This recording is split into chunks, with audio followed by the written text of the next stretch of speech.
ক্ষমতায় গেলে ১০০ দিনের মধ্যে অবৈধ অভিবাসীদের ফেরত পাঠানোর প্রক্রিয়া শুরু, ঘোষণা ট্রাম্পের।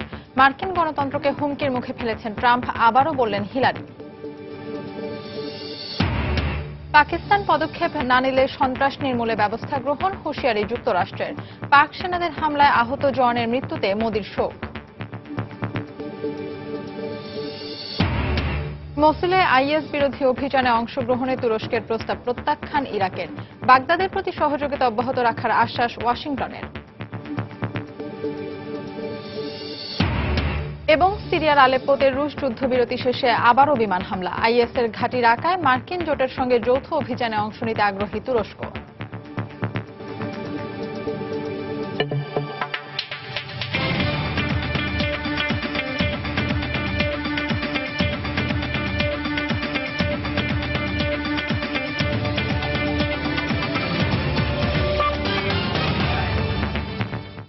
আন্তর্জাতিক সময়ের সঙ্গে আছি আমি ফাহমিদা মৌটুসী। ক্ষমতায় গেলে ১০০ দিনের মধ্যে অবৈধ অভিবাসীদের ফেরত পাঠানোর প্রক্রিয়া শুরু করবেন বলে জানিয়েছেন ডোনাল্ড ট্রাম্প। আর যেসব দেশ তাদের নাগরিকদের ফেরত নিতে চাইবে না তাদের যুক্তরাষ্ট্রে অবাধ চলাচল সুবিধা বাতিল করবেন বলেও হুঁশিয়ারি দিয়েছেন রিপাবলিকান এই প্রেসিডেন্ট পদপ্রার্থী। এদিকে হিলারি ক্লিন্টন আবারও বললেন, নির্বাচনী ফলাফল না মেনে নেওয়ার হুমকি দিয়ে ট্রাম্প আসলে মার্কিন গণতন্ত্রকে হুমকির মুখে ফেলেছেন। নির্বাচনের বাকি আর মাত্র ১৬ দিন। প্রার্থীদের দৌড়ঝাঁপ দেখেই বোঝা যাচ্ছে খুবই ব্যস্ত সময় কাটাচ্ছেন তারা। শেষ মুহূর্তের প্রচারণায় তাদের সঙ্গী হচ্ছেন নামি দামি তারকারাও। শনিবার ভার্জিনিয়ায় সঙ্গীত শিল্পী মাইলি সাইরাস হিলারির প্রতি তার সমর্থন জানিয়ে জর্জ মেসন বিশ্ববিদ্যালয়ে প্রচারণা চালান। এতে যোগ দিতে দেখা গেছে বহু মানুষকে। একই দিন নেভাদায় আরেক সঙ্গীত শিল্পী কেটি পেরিও হিলারির হয়ে প্রচারণা চালান। ইউনিভার্সিটি অফ নেভাদা লাস ভেগাসের ডরমিটরিতে শিক্ষার্থীদের রুমের দরজায় গিয়ে হিলারির জন্য ভোট চান তিনি। প্রচারণায় ব্যস্ত সময় পার করছেন হিলারি ক্লিন্টনও। ডোনাল্ড ট্রাম্প এমন একটি কাজ করলেন যা কোনোদিন কোনো প্রেসিডেন্ট পদপ্রার্থী করেননি। তিনি নির্বাচনের ফলাফল তার অনুকূলে না হলে প্রত্যাখ্যানের ঘোষণা দিয়েছেন। আর এমনটা বলে তিনি আমাদের গণতন্ত্রকে হুমকির মুখে ফেলেছেন। এর মাধ্যমেই একজন যোগ্য নেতা এবং একজন স্বৈরাচারের মধ্যে পার্থক্য বোঝা যায়। হিলারি যখন ট্রাম্প সমালোচনায় ব্যস্ত তখন ট্রাম্প জানালেন নির্বাচনে জয়ী হলে ১০০ দিনের মধ্যে কি করবেন তিনি। অবৈধ অভিবাসীদের ফেরত পাঠানোর বন্দোবস্ত তো করবেনই, পাশাপাশি কোনো দেশ যদি তাদের নাগরিকদের ফেরত নিতে না চায় তাহলে সে দেশের অবাধ চলাচল সুবিধাও বাতিল করবেন। তার আরও পরিকল্পনা হোয়াইট হাউসে কাজ করছেন এমন কর্মকর্তাদের সরকারি লবিস্ট হিসেবে নিয়োগের ক্ষেত্রে কড়াকড়ি আরোপ করবেন। সঙ্গে বাতিল করে দেবেন নাফটার মতো বেশ কিছু চুক্তি। এমনকি জাতিসংঘের জলবায়ু পরিবর্তন রোধ খাতে যে অর্থ সহায়তা যুক্তরাষ্ট্র দিয়ে আসছিল তা বন্ধ করে সে অর্থ অবকাঠামো উন্নয়নে ব্যয়ের পরিকল্পনার কথা জানান ট্রাম্প। যে হাজার হাজার কোটি ডলার আমরা জাতিসংঘে দিচ্ছি তা আসলে কোনো কাজেই আসে না। আমি নির্বাচিত হলে প্রথমেই এটি বাতিল করব। সে অর্থ দিয়ে বরং আমাদের দেশের পরিবেশ উন্নয়নের উদ্যোগ নেব। এদিকে তার উপর যৌন নির্যাতনের অভিযোগ আনা নারীদের বিরুদ্ধে আইনি ব্যবস্থা নেওয়ারও হুমকি দিয়েছেন ট্রাম্প। শনিবার জেসিকা ড্রেক নামে আরও একজন নারী ট্রাম্পের বিরুদ্ধে একই অভিযোগ করেছেন। পেশায় অভিনয় শিল্পী এই নারীর বক্তব্য, অর্থের বিনিময়ে ট্রাম্প তাকে ব্যক্তিগত বিমানে ঘুরতে যাওয়ার প্রস্তাব দিয়েছিলেন। এ নিয়ে ১১ জন নারী ট্রাম্পের বিরুদ্ধে যৌন হয়রানির অভিযোগ তুলেছেন। তানজিম বুনিয়াদ, সময় সংবাদ। পাকিস্তানের সন্ত্রাসী নির্মূলের প্রয়োজনে একাই সব ধরনের ব্যবস্থা গ্রহণ করবে বলে দেশটির সরকারকে হুঁশিয়ারি দিয়েছে যুক্তরাষ্ট্র। পাক গোয়েন্দা সংস্থা আইএসআই দেশটির সব ধরনের সন্ত্রাসী সংগঠনের বিরুদ্ধে কার্যকরী পদক্ষেপ নিচ্ছে না অভিযোগ করে এ হুঁশিয়ারি দেয় যুক্তরাষ্ট্র। এদিকে পাক ভারত সীমান্তবর্তী কাঠুয়া জেলায় পাকিস্তানি সেনাদের হামলায় আহত ভারতীয় জওয়ান চিকিৎসাধীন অবস্থায় মারা গেছেন। রোববার রাষ্ট্রীয় মর্যাদায় ভারতীয় সেনা গুরনাম সিং এর শেষকৃত্য সম্পন্ন হয়। গেল শুক্রবার ভারত পাকিস্তান সীমান্তবর্তী হীরানগর সেক্টরে পাক সেনাদের হামলায় আহত গুরনাম সিং শনিবার রাতে হাসপাতালে চিকিৎসাধীন অবস্থায় মারা যান। এর মধ্যেই এক টুইটার বার্তায় গুরনাম সিং এর মৃত্যুতে গভীর শোক প্রকাশ করেছেন প্রধানমন্ত্রী নরেন্দ্র মোদী। পাকিস্তানের গোয়েন্দা সংস্থা আইএসআই দেশটিতে তৎপর সব সন্ত্রাসী গোষ্ঠীর বিরুদ্ধে একই ধরনের ব্যবস্থা গ্রহণ করছে না বলে অভিযোগ করেছে মার্কিন কর্তৃপক্ষ। এ পরিস্থিতিতে প্রয়োজনে পাকিস্তানে একাই লড়াই চালিয়ে যাওয়ার হুঁশিয়ারি দিয়েছে যুক্তরাষ্ট্র। ভারত পাকিস্তানের চলমান সহিংসতা এখনো থমথমে জম্মু কাশ্মীর উপত্যকা। ভারতীয় সেনার গুলিতে বিচ্ছিন্নতাবাদী হিজবুল মুজাহিদিনের নেতা বুরহান ওয়ানির মৃত্যুর ঘটনাকে কেন্দ্র করে ডাকা অবরোধ ১০৭ দিনের মতো চলছে। এতে সবচেয়ে বেশি ক্ষতির সম্মুখীন হচ্ছে সেখানকার ব্যবসায়ীরা। এদিকে ভবিষ্যতে ভারতীয় কোনো সিনেমায় পাকিস্তানি কলাকুশলীকে নেওয়া হবে না বলে জানিয়েছেন মুম্বাইয়ের মুখ্যমন্ত্রী দেবেন্দ্র ফডনভিস। একই সঙ্গে পাকিস্তানি অভিনেতা ফাওয়াদ খান অভিনয় করায় এই দিল হ্যায় মুশকিল চলচ্চিত্রের মুক্তি নিশ্চিত করতে সেনা কল্যাণ তহবিলে 5 কোটি রুপি মুচলেকা দেওয়ার কথা জানিয়েছেন তিনি। চলচ্চিত্র নির্মাতারা বলেছেন পাকিস্তান আমাদের দেশে সহিংসতা ছড়াচ্ছে। তারা আমাদের সিনেমা, টিভি চ্যানেল সম্প্রচার নিষিদ্ধ করেছে। তাই প্রযোজক সংগঠন ফিল্ম প্রডিউসার্স গিল্ড সিদ্ধান্ত নিয়েছে ভবিষ্যতে তাদের কোনো সিনেমায় পাকিস্তানি শিল্পীকে নেওয়া হবে না। এছাড়া তারা পাক শিল্পী অভিনীত চলচ্চিত্র মুক্তির জন্য মুচলেকা দিতেও রাজি হয়েছে। তবে এভাবে মুচলেকা দেওয়ার বিষয়টি ভালো চোখে দেখছেন না সেনাবাহিনীর একাংশ। রাজনৈতিক ফায়দা তুলতে সেনাবাহিনীর নাম ব্যবহার করা উচিত নয় বলে মন্তব্য করেছেন জ্যেষ্ঠ সামরিক কর্মকর্তারা। শিরিন আক্তার, সময় সংবাদ। আন্তর্জাতিক সময় আরো দেখবেন। জাপানের উৎসুনোমিয়ায় একটি পার্কে একাধিক বিস্ফোরণ, নিহত 1, আহত 2। বিস্ফোরণের কারণ জানতে চলছে তদন্ত।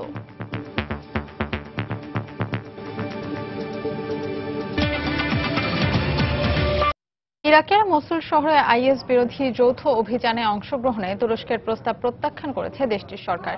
ইরাক সফররত মার্কিন প্রতিরক্ষা মন্ত্রী অ্যাশ কার্টারের সঙ্গে এক বৈঠক শেষে একথা জানান দেশটির প্রধানমন্ত্রী হায়দার আল আবাদি। ইরাক সরকারকে যুক্তরাষ্ট্রের সহযোগিতা অব্যাহত রাখার আশ্বাস জানিয়েছেন কার্টার। তবে সন্ত্রাসের হুমকির পরও নীরব থাকার সুযোগ নেই বলে জানান তুর্কি প্রধানমন্ত্রী বিনালি ইলদিরিম। শনিবার ইরাকের মসুল শহরের গোটা আকাশ ঢেকে ফেলে ঘন কালো ধোঁয়া। আইএসের হাত থেকে এই শহরটি পুনর্দখলে যৌথ বাহিনীর অভিযানে উভয় পক্ষের গোলাবারুদের ব্যবহারে এই ভয়াবহ পরিস্থিতির সৃষ্টি হয়। নিরাপত্তার কারণে গেল কয়েকদিনের মতো শনিবারও আইএসের নিয়ন্ত্রিত এলাকা ছেড়েছে সাধারণ মানুষ। আমাদের সেনাবাহিনীর সাহসী পদক্ষেপে আমাদের মনোবল অটুট রয়েছে। আমরা দীর্ঘদিন আইএসের হাতে কয়েদিদের মতো জীবনযাপন করতাম, তবে এখনো সেখানে অনেক মানুষ রয়েছে। তীব্র খাবার সংকট ছাড়াও আইএসের হাতে প্রাণহানির ঝুঁকিতে রয়েছেন তারা। এদিকে মার্কিন সামরিক বাহিনীর সহায়তায় ইরাকি যৌথ বাহিনীর এই আইএস বিরোধী অভিযানে একযোগে কাজ করার প্রস্তাব দেয় তুরস্ক। শনিবার তুর্কি প্রধানমন্ত্রী বিনালি ইলদিরিম জানান, মসুলে চলমান সামরিক অভিযানে যোগ দিতে প্রস্তুত রয়েছে আঙ্কারা। ইরাকের উত্তরাঞ্চলে ঘাঁটি করে থাকা বিচ্ছিন্নতাবাদী সশস্ত্র গোষ্ঠী পিকেকের সদস্যরা তুরস্কের অভ্যন্তরেও অস্থিরতা সৃষ্টি করছে। নিজেদের নিরাপত্তাজনিত হুমকির বিষয়ে আমরা চুপচাপ থাকতে পারি না, কারণ তারা সাধারণ মানুষ ও নিরাপত্তা বাহিনীর সদস্যদের উপর হামলা চালাচ্ছে। তবে তুরস্কের এই প্রস্তাবকে নাকচ করেছেন ইরাকের প্রধানমন্ত্রী হায়দার আল আবাদি। শনিবার রাজধানী বাগদাদে মার্কিন প্রতিরক্ষা মন্ত্রী অ্যাশ কার্টারের সঙ্গে বৈঠক শেষে একথা বলেন তিনি। প্রতিবেশী দেশ হিসেবে ইরাকে চলমান সন্ত্রাস বিরোধী অভিযানে অংশ নিতে তুরস্কের আগ্রহ প্রকাশকে স্বাগত জানাই। তবে মসুল ইরাকের ভূখণ্ডে অবস্থিত একটি শহর এবং ইরাকি জনসাধারণই এর বিষয়ে সিদ্ধান্ত নিতে সক্ষম। মসুলে আইএস বিরোধী অভিযানের ব্যাপক সাফল্যের জন্য ইরাকের সেনাবাহিনী ও নেতৃবৃন্দের অসাধারণ ভূমিকার প্রশংসা করছি। কুর্দি পেশমার্কা বাহিনীর প্রধান মাসুদ বারজানিকেও যুক্তরাষ্ট্রের পক্ষ থেকে একই ধরনের শুভেচ্ছা জানানো হয়েছে। আন্তর্জাতিক সংবাদ মাধ্যম জানিয়েছে, মার্কিন সেনা কর্মকর্তারা মসুল অভিযানে সক্রিয়ভাবে সহযোগিতা করছেন। ইরাকে এখন অবস্থান করছে 4800 মার্কিন সেনা সদস্য। জাহিদুর রহমান, সময় সংবাদ। সিরিয়ার আলেপ্পোতে রাশিয়া ঘোষিত একতরফা যুদ্ধবিরতি শেষে আবারও বিমান হামলা ও সংঘর্ষ শুরু হয়েছে। 3 দিনের যুদ্ধবিরতিতে শহরটির পূর্বাঞ্চলে আটকে পড়া 2.5 থেকে 3 লাখ মানুষের মধ্যে মুষ্টিমেয় সংখ্যক নিরাপদে সরে যাওয়ার সুযোগ পেয়েছে বলে জানায় মানবাধিকার সংস্থাগুলো। এদিকে সিরিয়ায় আইএসের মূল ঘাঁটি রাকায় মার্কিন জোটের সঙ্গে যৌথ অভিযানের ব্যাপারে আগ্রহ প্রকাশ করেছেন তুর্কির president Recep Tayyip Erdogan. Aleppo ও হামা প্রদেশের উত্তরাঞ্চলে কুর্দি বিদ্রোহী ও তুরস্ক সমর্থিত বিদ্রোহীদের সংঘর্ষের খবর পাওয়া গেছে। 3 দিনের যুদ্ধবিরতি শেষে পূর্ব আলেপ্পোতে আবারও বিমান হামলা ও সংঘর্ষ শুরু হয়েছে। শনিবার রাতে কয়েক দফা বিমান হামলা ও বিদ্রোহীদের সঙ্গে সরকারি বাহিনীর ব্যাপক সংঘর্ষের খবর জানায় পর্যবেক্ষণ সংস্থা Syrian observatory for human rights. তবে হতাহতের পরিসংখ্যান জানা যায়নি। স্থানীয় সময় শনিবার সন্ধ্যা 7টায় রাশিয়া ঘোষিত যুদ্ধবিরতির বর্ধিত সময়সীমা শেষ হয়। সাময়িক এই যুদ্ধবিরতিতে পূর্ব আলেপ্পোয় অবরুদ্ধ প্রায় 3 লাখ মানুষের সামান্য অংশই নিরাপদে বের হওয়ার সুযোগ পেয়েছেন। সেখানে আবারও সংঘাত শুরু হওয়ায় বেসামরিক নাগরিকদের প্রাণহানির আশঙ্কা করছে মানবাধিকার সংস্থাগুলো। পূর্ব আলেপ্পোয় বিদ্রোহীদের পাশাপাশি আইএস সমর্থিত নুসরা ফ্রন্টও সক্রিয়। কিছু এলাকায় এসব জঙ্গিদের আধিপত্য থাকায় সেখানকার মানুষ সংঘর্ষের আশঙ্কা করছেন। রুশ গণমাধ্যম আরটি জানায়, সাধারণ মানুষের সাহায্যে অ্যাম্বুলেন্স ও বাস অপেক্ষমান থাকলেও কাউকে এসব এলাকা থেকে বের হতে দেয়া হচ্ছে না। যারা আগে বের হতে পেরেছেন তারাও আটকে পড়া স্বজনদের অপেক্ষায় উদ্বিগ্ন। আমার 3 সন্তান এখনো পূর্ব আলেপ্পোতে তাদের দাদির কাছে রয়ে গেছে। সেখানে খাবার, পানি, বিদ্যুৎ কিছুই নেই। তারা বের হওয়ার চেষ্টা করলে তাদের গুলি করার হুমকি দেওয়া হচ্ছে সেখানে। তারা সেখানে মানুষের সঙ্গে খারাপ আচরণ করছে, খাবার, টাকা সব কেড়ে নিয়েছে। এদিকে আলেপ্পোর উত্তরাংশ মারিয়া ও হামা প্রদেশের উত্তরাঞ্চলে তুরস্ক সমর্থিত বিদ্রোহী ও সিরিয়ান ডেমোক্রেটিক ফোর্সের বিদ্রোহীদের মধ্যে সংঘর্ষের খবর পাওয়া গেছে। পর্যবেক্ষণ সংস্থা স্মার্ট এজেন্সির প্রকাশিত ছবিতে সিরিয়ার উত্তর পশ্চিমাঞ্চলীয় তুর্কি সীমান্তের কাছাকাছি এইসব এলাকায় বিদ্রোহীদের লড়াই চলতে দেখা গেছে। এদিকে সিরিয়ায় কুর্দি বিরোধী বিদ্রোহীদের প্রতি সমর্থন অব্যাহত রাখার কথা পুনর্ব্যক্ত করেছেন তুর্কি প্রেসিডেন্ট রিসেপ তাইয়েপ এরদোয়ান। তুর্কি সীমান্তবর্তী সিরিয়ার আলবাব ও মানবিজ থেকে আইএস জঙ্গি ও তুরস্কের জন্য হুমকি এমন সন্ত্রাসীদের নির্মূল করতে তুরস্ক প্রতিশ্রুতিবদ্ধ বলে শনিবার উল্লেখ করেন এরদোয়ান। একই সঙ্গে আইএসের মূল ঘাঁটি রাকায় মার্কিন জোটের সঙ্গে যৌথ অভিযান চালানোর ব্যাপারেও আগ্রহ প্রকাশ করেন তিনি। রাকায় আইএস বিরোধী অভিযানে যৌথ বাহিনী একসঙ্গে কাজ করতে চাইলে আমরা প্রয়োজনীয় পদক্ষেপ নেব, তবে পিওআইডি ও ওয়াইপিজির মতো কুর্দি সন্ত্রাসী সংগঠনগুলো সঙ্গে থাকলে নয়। এদিকে সিরিয়া যুদ্ধ বন্ধের দাবিতে শনিবার যুক্তরাজ্যের লন্ডনে বিক্ষোভ করেছে কয়েকশো মানুষ। আলেপ্পোর নারী, শিশু সহ বেসামরিক নাগরিকদের রক্ষার দাবি সম্বলিত বিভিন্ন প্লেকার্ড ও শিশুদের খেলনা নিয়ে দেশটিতে দীর্ঘস্থায়ী সংঘাত বন্ধে বিশ্ববাসীর মনোযোগ আকর্ষণের চেষ্টা করে বিক্ষোভকারীরা। অভিনেত্রী ক্যারি মুলিগানও সংঘাত বিরোধী এই বিক্ষোভে যোগ দেন। দেলোয়ার হোসেন, সময় সংবাদ। মিশরের ক্ষমতাচ্যুত প্রেসিডেন্ট মোহাম্মদ মুরসির 20 বছরের কারাদণ্ডাদেশ বহাল রেখেছে দেশটির সর্বোচ্চ আদালত। 2012 সালে কায়রোর প্রেসিডেন্সিয়াল প্যালেসের সামনে সরকার বিরোধী আন্দোলনে সংঘর্ষের ঘটনায় ইন্ধন দেওয়ার অভিযোগে দায়ের করা একটি মামলায় কারাদণ্ডাদেশের বিরুদ্ধে মুরসি আপিল করলে তা বহাল রাখে আপিল বিভাগ। এছাড়াও আপিল বিভাগ এই মামলায় মুরসির আরও 8 সমর্থকেরও কারাদণ্ডাদেশ বহাল রাখেন। এদের মধ্যে 7 জনের 20 বছর এবং 1 জনের 10 বছর কারাদণ্ডাদেশ দেওয়া হয়েছিল। সাবেক এই মুসলিম ব্রাদারহুড নেতাকে এর আগে আরও অন্তত 3টি মামলায় মৃত্যুদণ্ড এবং 1টি মামলায় যাবজ্জীবন কারাদণ্ড দেওয়া হয়।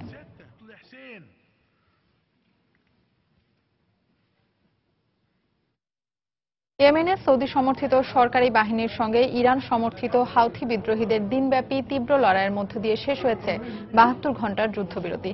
3 দিনের এই যুদ্ধবিরতির পুরো সময়টিতে দুপক্ষই পরস্পরের বিরুদ্ধে একাধিকবার যুদ্ধবিরতি লঙ্ঘনের অভিযোগ আনে। যুদ্ধবিরতির শেষ দিনে সৌদি সীমান্ত এলাকায় হাউথি বিদ্রোহীদের বিরুদ্ধে গোলাবর্ষণের অভিযোগ তোলে হাদি সমর্থিত বাহিনীর সদস্যরা। এদিন হাউথি বিদ্রোহীরা অন্তত 1000 বার যুদ্ধবিরতি লঙ্ঘন করেছে বলেও অভিযোগ করা হয়।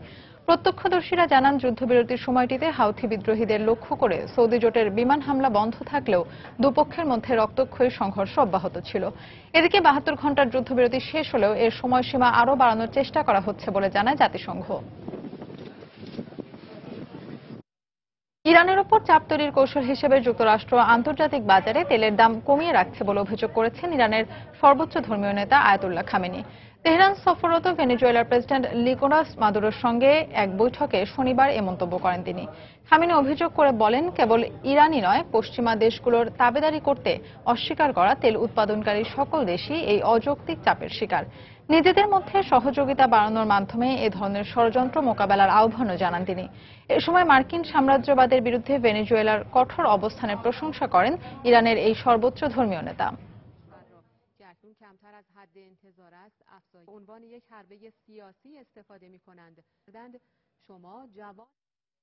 আন্তর্জাতিক সময় আরো যা দেখবেন। নিউ ইয়র্কে শুরু হয়েছে দুদিনব্যাপী বাংলা উৎসব ও উদীচীর সম্মেলন। সন্ত্রাসবাদ রুখে মুক্তিযুদ্ধের চেতনায় সমৃদ্ধ দেশ করতে নতুন প্রজন্মের প্রতি আহ্বান। হাইতির কারাগার ভেঙে পালিয়েছে 170 কয়েদি। দেশটির রাজধানীর 45 কিলোমিটার উত্তরের আরকাহাই কারাগারে এ ঘটনা ঘটে। এ সময় কারারক্ষীদের সঙ্গে গোলাগুলির ঘটনায় এক আসামির মৃত্যু হয় বলে দাবি করেছে কর্তৃপক্ষ। পালিয়ে যাবার সময় কয়েদিরা বেশ কিছু আগ্নেয়াস্ত্র ছিনিয়ে নেয় বলে জানানো হয়। ঘটনার পরপরই পলাতক কয়েদিদের গ্রেফতার করতে সাঁড়াশি অভিযান শুরু করেছে দেশটির আইন শৃঙ্খলা বাহিনী। এরই মধ্যে 11 জনকে আটকের দাবি করা হয়। জাতিসংঘ শান্তিরক্ষা বাহিনী এ অভিযানে যোগ দিয়েছে বলে জানানো হয়। কারাগারটিতে ধারণ ক্ষমতার চেয়ে অনেক বেশি কয়েদিকে রাখা হতো বলে জানায় আন্তর্জাতিক সংবাদ মাধ্যম।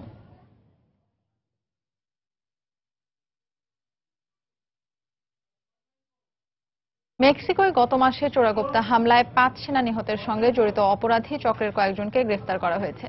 রোববার দেশটির ডেপুটি অ্যাটর্নি জেনারেল গুস্তাভ সালাস জানান, এই হামলার পর নিরাপত্তা বাহিনীর বিশেষ দল অভিযানে নেমে এই চক্রটির সন্ধান পায়। তাদের কাছ থেকে হামলায় ব্যবহৃত অস্ত্র, গাড়ি এবং দলের অন্য সদস্যদের ব্যাপারে তথ্য পাওয়া গেছে। তারা এমন আরও কয়েকটি হামলার প্রস্তুতি নিচ্ছিল বলে জানায় কর্তৃপক্ষ। গত 30 সেপ্টেম্বর মেক্সিকোর উত্তরাঞ্চলীয় রাজ্য সিনালোয়ায় একটি সামরিক গাড়িবহরে হামলা চালায় সন্ত্রাসীরা। এতে 5 সেনা নিহত ও 10 জন আহত হয়। এ সময় সেনারা অপরাধী চক্রের এক সদস্যকে গ্রেফতার করে নিয়ে যাচ্ছিল। রাজ্যটিতে বেশ কিছু সন্ত্রাসী দল ও মাদক চোরা কারবারির চক্র রয়েছে। মেক্সিকোর মাদক সম্রাট এল চ্যাপো এই সিনালোয়ারই বাসিন্দা। টেল সুপ্রিম চেয়ারের পারফেক্ট শেপ আর ডিজাইন আপনাকে দেয় 100% কমফোর্ট। টেল সুপ্রিম চেয়ার। ভেনেজুয়েলার প্রেসিডেন্ট নিকোলাস মাদুরোর বিরুদ্ধে সংবিধানের প্রতি অসম্মান প্রদর্শনের অভিযোগে হাজারো মানুষ বিক্ষোভ করেছে সেখানে। শনিবার দেশটির রাজধানী কারাকাসে তারা এই বিক্ষোভ মিছিল করে। দেশটির নির্বাচন বোর্ড বিরোধী দলের গণভোট গ্রহণের প্রস্তাব স্থগিত করে দিলে সেখানকার জনগণ ক্ষুব্ধ হয়ে ওঠে। এদিকে যুক্তরাষ্ট্রের রাজ্য বিভাগ জানিয়েছে, ভেনেজুয়েলার ভবিষ্যৎ নির্ধারণের বিষয়ে তারা গভীরভাবে চিন্তিত।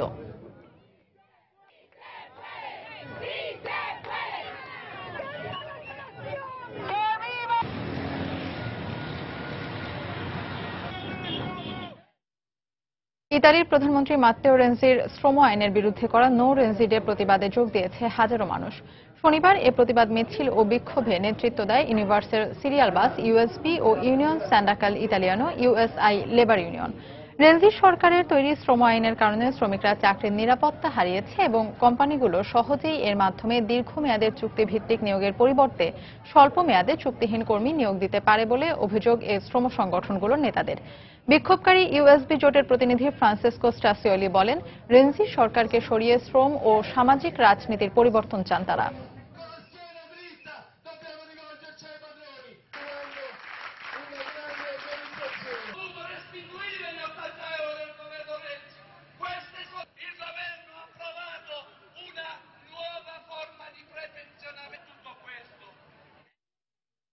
সোমবার ক্যালের জঙ্গল শরণার্থী শিবির বন্ধ করে দেয়া হবে বলে জানিয়েছে ফরাসি সরকার। সেদিন স্থানীয় সময় সকাল 8টা থেকে 1250 জন কর্মকর্তার একটি দল 7টি বাসের মাধ্যমে শরণার্থীদের সরিয়ে নেওয়ার কাজে সহায়তা করবে। যারা সরে যেতে অস্বীকৃতি জানাবে তাদের শিবিরে ফিরতে দেওয়া হবে না বলে জানিয়েছে পুলিশ। এদিকে শিবিরগুলোতে যাতায়াতকারী লোকজনের ওপর সার্বক্ষণিক নজরদারি ও তল্লাশি করছে পুলিশ। এছাড়া স্থান পরিবর্তনে শরণার্থীদের সাহায্যের জন্য নিয়মিত খাদ্য সরবরাহের পাশাপাশি সুটকেস ও ব্যাগের যোগান দিচ্ছে দাতব্য সংস্থাগুলো।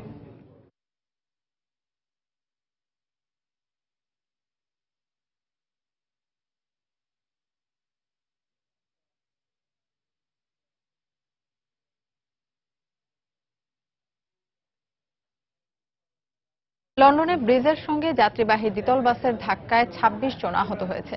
দমকল বাহিনীর এক কর্মকর্তা জানায়, শনিবার লন্ডনের টটেনহামে একটি ব্রিজের সাথে বাসের ধাক্কা লাগলে বাসের ছাদ ভেঙে যায়। পরে বাসে আটকে পড়া 3 যাত্রীকে উদ্ধার করা হয় এবং 5 জনকে হাসপাতালে নিয়ে যাওয়া হয়। পুলিশ জানায়, ঘটনার তদন্ত চলছে এবং আহতরা আশঙ্কামুক্ত।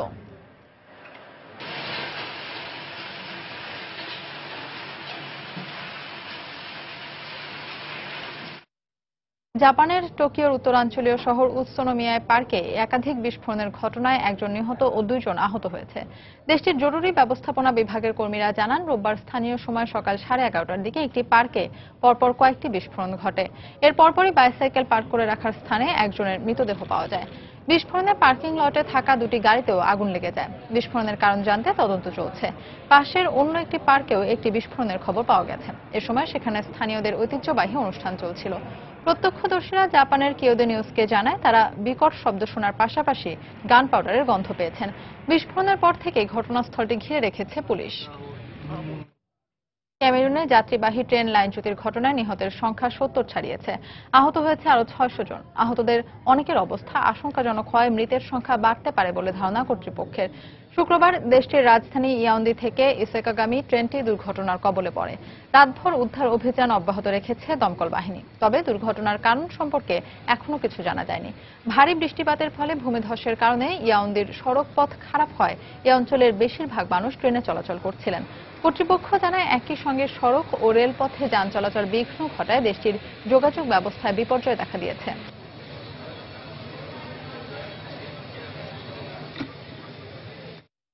দেখছেন আন্তর্জাতিক সময়। নিউ ইয়র্কে শুরু হয়েছে দুদিনব্যাপী বাংলা উৎসব ও উদীচীর সম্মেলন। উগ্র ধর্মান্ধতা, কুসংস্কার ও বিকৃত মানসিকতায় আচ্ছন্ন সমাজকে পরিবর্তনের অঙ্গীকারে শুরু হয়েছে উৎসব। এতে যোগ দিয়ে জাতিসংঘে নিযুক্ত বাংলাদেশের স্থায়ী প্রতিনিধি মাসুদ বিন মোমেন উগ্রবাদ ও সন্ত্রাসবাদ রুখে মুক্তিযুদ্ধের চেতনায় সমৃদ্ধ দেশ গড়তে নতুন প্রজন্মের প্রতি আহ্বান জানান। নিউ ইয়র্কের জ্যাকসন হাইটসের ডাইভার্সিটি প্লাজায় জড়ো হয়ে এভাবেই উদীচীর জয়ধ্বনি তোলেন অংশগ্রহণকারীরা। এতে বিশেষ অতিথি ছিলেন সাংস্কৃতিক ব্যক্তিত্ব হাসান ইমাম ও লায়লা হাসান। বাংলা উৎসবের উদ্বোধন করে কেন্দ্রীয় উদীচীর সভাপতি সাংবাদিক কামাল লোহানী বলেন, বছরের পর বছর ধরে উদীচী সংস্কৃতির বিকাশে ভূমিকা রাখছে। আমরা মনে করি উদীচী পৃথিবীর সর্বত্র, বাংলাদেশে তো বটেই, যে কাজ করছে সে হচ্ছে মানুষের জন্য, দেশের কল্যাণে, এবং সেই কাজ করবার জন্য আমরা রাজনীতির পাশাপাশি সাংস্কৃতিক আন্দোলনকে বেগবান করে আমাদের মানুষকে আরো সুসংহত করার জন্য চেষ্টা করছি। উদ্বোধনী স্থান ডাইভার্সিটি প্লাজা থেকে বাংলা উৎসবের অনুষ্ঠানের মিলনায়তন পর্যন্ত র্যালি করে শিশু কিশোররা। এতে যোগ দিয়ে জাতিসংঘে নিযুক্ত বাংলাদেশের রাষ্ট্রদূত মাসুদ বিন মোমেন উগ্রবাদ ও সন্ত্রাসবাদ রুখে মুক্তিযুদ্ধের চেতনায় সমৃদ্ধ দেশ গড়তে নতুন প্রজন্মের প্রতি আহ্বান জানান। বাংলা ভাষা, বাংলা সংস্কৃতি এবং বাঙালির যে অন্যান্য বৈশিষ্ট্য আছে সেগুলো সম্পর্কে শিক্ষা দিচ্ছেন। যারা নাকি শিক্ষক আছে, শিক্ষিকা আছেন এবং যারা অভিভাবক আছে তাদেরকে বিশেষভাবে ধন্যবাদ জানাচ্ছি। এবং আমরা একটি সেকুলার বাংলাদেশ গড়ার ক্ষেত্রে এবং প্রবাসে যারা আপনারা বাংলাদেশে আমেরিকান আছেন তারাও একটা বাংলাদেশের একটা ভালো ইমেজ আপনারা তৈরি করতে পারবেন। নতুন প্রজন্মের দেশাত্মবোধক মনোজ্ঞ বিভিন্ন পরিবেশনা মুগ্ধ করে উপস্থিতদের। এছাড়াও সঙ্গীত পরিবেশন করেন নাট্য ব্যক্তিত্ব হাসান ইমাম সহ বিশিষ্ট শিল্পীরা। সময় সংবাদ, নিউ ইয়র্ক, যুক্তরাষ্ট্র। রাজা ভূমিবলের মৃত্যুর দ্বিতীয় সপ্তাহেও শোক পালন করছেন থাইল্যান্ডের মানুষ। রোববারও রাজপ্রাসাদ দ্য গ্র্যান্ড প্যালেসের সামনে হাজার হাজার শোকার্ত মানুষকে রাজার প্রতি শ্রদ্ধা জানিয়ে প্রার্থনা করতে দেখা যায়। 100 দিন পর্যন্ত জনসাধারণের এই প্রার্থনা ও শ্রদ্ধা জ্ঞাপন চলবে। শোকার্ত মানুষের এই ঢল থাকে রাতেও। খোলা আকাশের নিচে রাতের বেলাও প্রার্থনা করেন তারা। দূরের পথ পাড়ি দিয়ে যারা আসেন তাদের জন্য থাকা খাওয়ার ব্যবস্থা করেছে থাই সরকার। যে কোনো অপ্রীতিকর পরিস্থিতি এড়াতে রাজপ্রাসাদ ও এর আশপাশের এলাকায় নিরাপত্তা জোরদার করা হয়েছে। থাই রাজা ভূমিবলের মৃত্যুতে 1 বছর ধরে শোক পালনের সরকারি সিদ্ধান্ত নেওয়া হয়। রাজা মারা যাওয়ার পর থেকেই শোক ও সম্মানের নিদর্শন হিসেবে হাজার হাজার মানুষ রাজপ্রাসাদের বাইরে সমবেত হয়ে রাত্রি যাপন করছেন।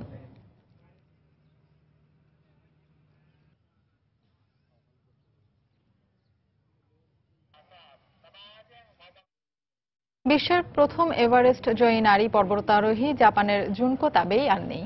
শনিবার জাপানের সাইতামা শহরের একটি হাসপাতালে শেষ নিঃশ্বাস ত্যাগ করেন তিনি। তার বয়স হয়েছিল 77 বছর। দীর্ঘ প্রায় 4 বছর ধরে পাকস্থলীর ক্যান্সারে ভুগছিলেন তাবেই। শনিবার পরিবারের পক্ষ থেকে তার মৃত্যুর বিষয়টি নিশ্চিত করা হয়। 1975 সালের মে মাসে 35 বছর বয়সে বিশ্বের প্রথম নারী পর্বতারোহী হিসেবে মাউন্ট এভারেস্টের চূড়ায় পৌঁছান জুনকো তাবেই। এভারেস্ট জয়ের আগেই বিশ্বের 7টি সর্বোচ্চ শৃঙ্গ জয়ের কৃতিত্ব অর্জন করেন তিনি।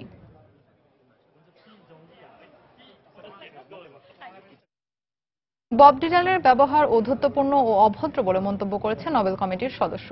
নোবেল জয়ের বিষয়টি ওয়েবসাইট থেকে সরিয়ে নেবার পর বিশ্বের সর্বোচ্চ এই সম্মাননা গ্রহণ করতে বব ডিলানের আপত্তি রয়েছে বলে ভক্তদের মনে নানা প্রশ্ন ও কৌতূহল তৈরি হয়। আর এ নিয়ে চুপ থেকে ডিলান অভদ্র আচরণ করেছেন বলে মন্তব্য নোবেল কমিটির। নোবেল জয়ের ব্যাপারে এখনো কোনো প্রতিক্রিয়া জানাননি 75 বছর বয়সী এ মার্কিন সঙ্গীত শিল্পী ও গীতিকার। তবে গেল 17 অক্টোবর তার ওয়েবসাইটে নোবেল জয়ের তথ্য সংযুক্ত করা হয়েছিল।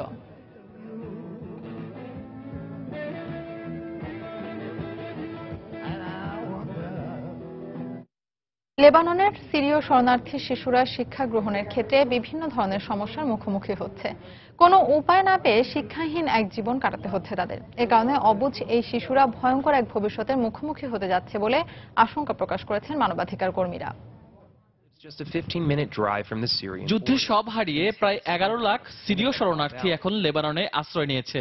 আশ্রয়স্থল নিশ্চিত হলেও এই অসহায় শিশুরা এখন শিক্ষা নামক মৌলিক অধিকার থেকে বিচ্ছিন্ন।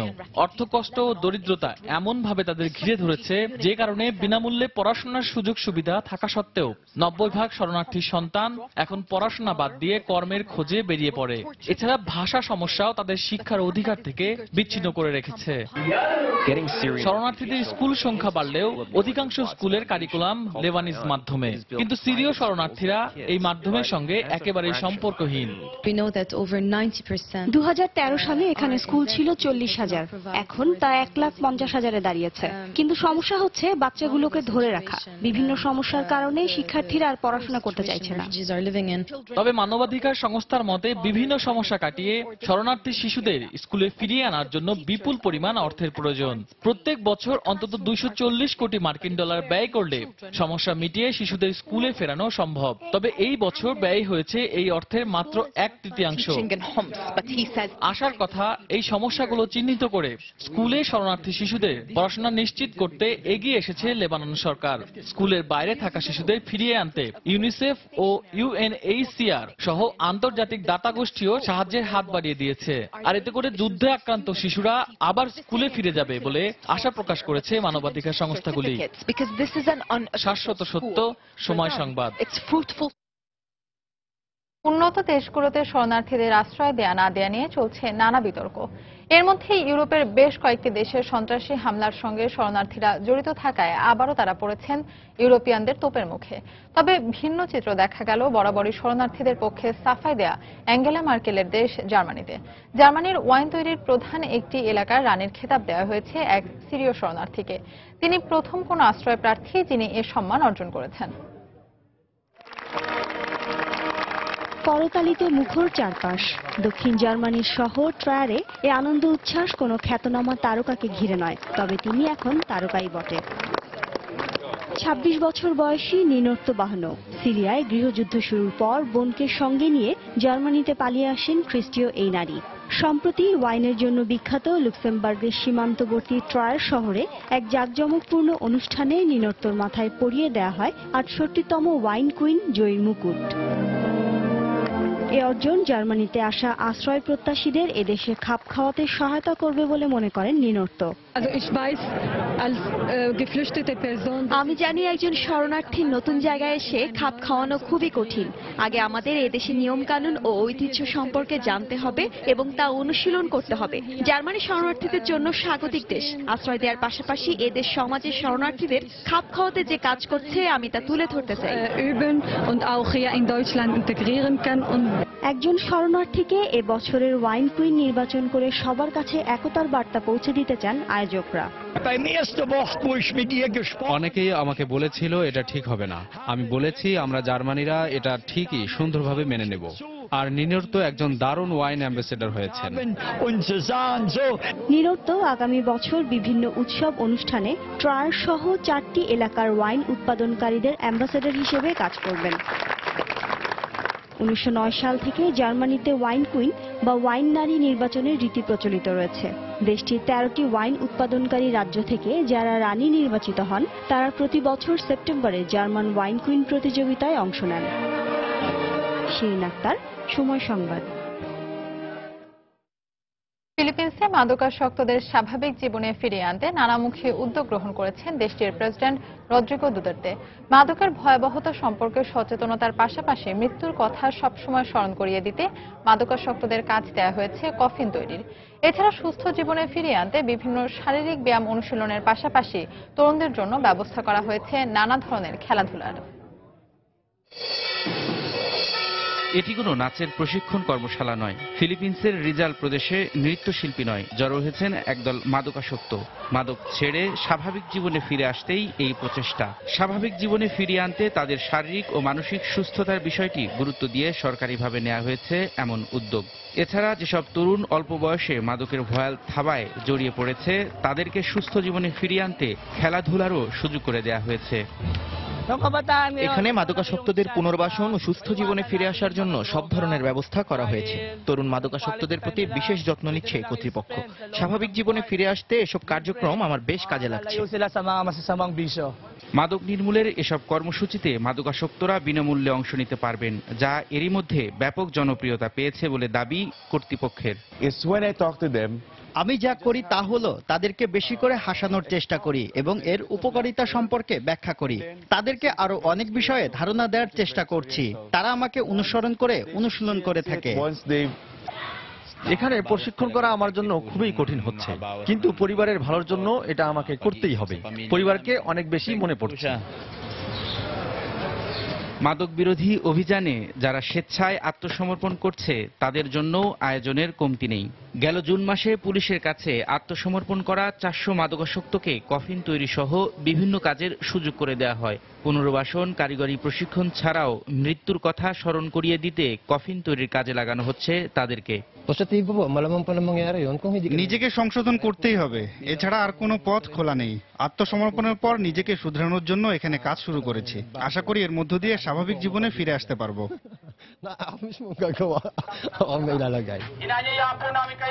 চলতি বছর রদ্রিগো দুতের্তে ফিলিপিন্সের প্রেসিডেন্ট হওয়ার পর মাদক ব্যবসায়ীদের বিরুদ্ধে ব্যাপক অভিযান শুরু করে। গেল মে মাস থেকে মাদক বিরোধী এই অভিযানে এখন পর্যন্ত সন্দেহভাজন প্রায় 900 মাদক পাচারকারীকে হত্যা করা হয়েছে বলে জানিয়েছে আন্তর্জাতিক সংবাদ মাধ্যম। রবিউল ইসলাম আওলাদ, সময় সংবাদ। এ পর্যায়ে আবারও জানিয়ে দিচ্ছি আন্তর্জাতিক সময়ের শীর্ষ সংবাদগুলো। ক্ষমতায় গেলে 100 দিনের মধ্যে অবৈধ অভিবাসীদের ফেরত পাঠানোর প্রক্রিয়া শুরু, ঘোষণা ট্রাম্পের। মার্কিন গণতন্ত্রকে হুমকির মুখে ফেলেছেন ট্রাম্প, আবারও বললেন হিলারি। পাকিস্তান পদক্ষেপ না নিলে সন্ত্রাস নির্মূলে ব্যবস্থা গ্রহণ, হুঁশিয়ারি যুক্তরাষ্ট্রের। পাক সেনাদের হামলায় আহত জওয়ানের মৃত্যুতে মোদির শোক। মসুলে আইএস বিরোধী অভিযানে অংশগ্রহণে তুরস্কের প্রস্তাব প্রত্যাখ্যান ইরাকের। বাগদাদের প্রতি সহযোগিতা অব্যাহত রাখার আশ্বাস ওয়াশিংটনের। এবং সিরিয়ার আলেপ্পোতে রুশ যুদ্ধবিরতি শেষে আবারও বিমান হামলা। আইএসের ঘাঁটি রাকায় মার্কিন জোটের সঙ্গে যৌথ অভিযানে অংশ নিতে আগ্রহী তুরস্ক। এই ছিল আন্তর্জাতিক সময়। যে কোনো খবর পেতে ভিজিট করুন সময় নিউজ.টিভি। সঙ্গে থাকুন সময়।